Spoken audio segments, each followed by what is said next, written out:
Mr. Uppity by Roger Hargreaves.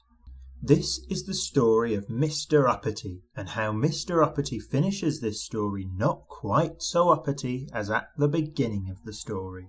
You see, Mr. Uppity was one of the rudest people in the world, if not the rudest. He was rude to anybody and everybody, so of course in Big Town, which was where he lived, he had no friends at all. Not one! Miserable old Uppity, they used to call him, and he certainly looked it. Now, as well as being rude, Mr. Uppity was also rich. Very rich. One of the richest people in the world, if not the richest. He had the largest, longest limousine in Big Town. He had the largest, longest garden in Big Town. He had, on top of the hill in the middle of Big Town, the most enormous house. The biggest house in Big Town, and there he lived. All alone. Miserable old Uppity. One day Mr. Uppity was walking in the gardens of his enormous house, when suddenly he heard a voice. A little voice. "Hello," said the voice. Mr. Uppity looked, and there, in one of his hundreds of flower beds, was a goblin. "Aren't you going to say hello to me?" asked the goblin. Go away, said Mr. Uppity rudely. "Oh, I know who you must be," said the goblin. "You must be Mr. Uppity, who's rude to everybody." Sniffed Mr. Uppity rudely. "Well, I know somebody who wants to meet you," said the goblin, and skipped off the way goblins do. "Come on," he called over his shoulder. Mr. Uppity's curiosity got the better of him. He followed. "In there," said the goblin, pointing at a small hole in a tree. Don't be silly, snorted Mr. Uppity. "Oh, I'm not being silly," said the goblin.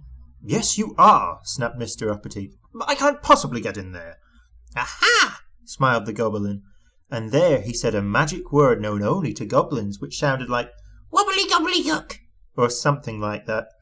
Suddenly, Mr. Uppity started shrinking. He shrank, and he shrank until he was exactly the same size as the goblin. Turn me back to my proper size at once, spluttered Mr. Uppity in a rage. "Shut up," grinned the goblin. And so saying, the goblin climbed through the hole into the tree. Poor Mr. Uppity didn't know what to do, so he followed him.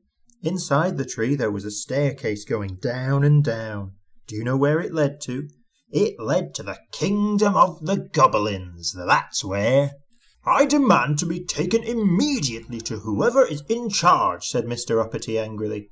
"Oh, you shall, grinned the goblin. And he led Mr. Uppity through the streets of the kingdom of the goblins until they came to a palace. Halt! Who goes there? cried the goblin sentry at the gate. "I have brought Mr. Uppity," said the goblin. Oh, said the sentry, and smiled. The goblin and Mr. Uppity passed through the gates and into a courtyard, and through some more gates and along a long corridor, and through some large gold doors and into a huge room. There, sitting on a gold throne, was the king of the goblins. "Your Majesty," announced the goblin, bowing low. "May I present Mr. Uppity?" Ah, said the king. So you're the fellow who goes around being rude to everybody and doesn't have any friends. Nonsense, said Mr. Uppity rudely. I can see that what I've heard is true, said the king, looking at the indignant Mr. Uppity. You're much too puffed up with your own importance. Therefore, he continued, I am going to allow you to be turned back to your proper size, but when you get back to Big Town, if you're rude to anybody at all, you will immediately shrink to the size you are now. Do you understand? The goblin then took Mr. Uppity back through the kingdom of the goblins and up the staircase and out of the tree at the bottom of Mr. Uppity's gardens. The goblin looked at Mr. Uppity and said something which sounded like "Cockily bobbly book," or something which is probably "Wobbly gobbly gook," said backwards, and Mr. Uppity grew and grew back to his original size. "Now, you remember what the king said?" warned the goblin. "Don't be so uppity in future." Mr. Uppity marched off furiously up to his enormous house. The following day, Mr. Uppity was out walking through the streets of Big Town. Suddenly, he came across a little boy playing with a ball. "Get out of my way," snapped Mr. Uppity rudely. But as soon as he'd said it, you know what happened, don't you? Yes, Mr. Uppity shrank and shrank until he was no bigger than the ball the boy was playing with. "Oh dear," he gasped, and then he thought. "I'm sorry," he said to the boy. "What I meant to say is, please could I get past?" Immediately Mr. Uppity grew to his original size, and the boy moved, and Mr. Uppity went on his way. Then he met an old lady carrying a shopping basket. She was late for market. "Excuse me," she said to Mr. Uppity. "Could you tell me the time, please?" "No," said Mr. Uppity rudely.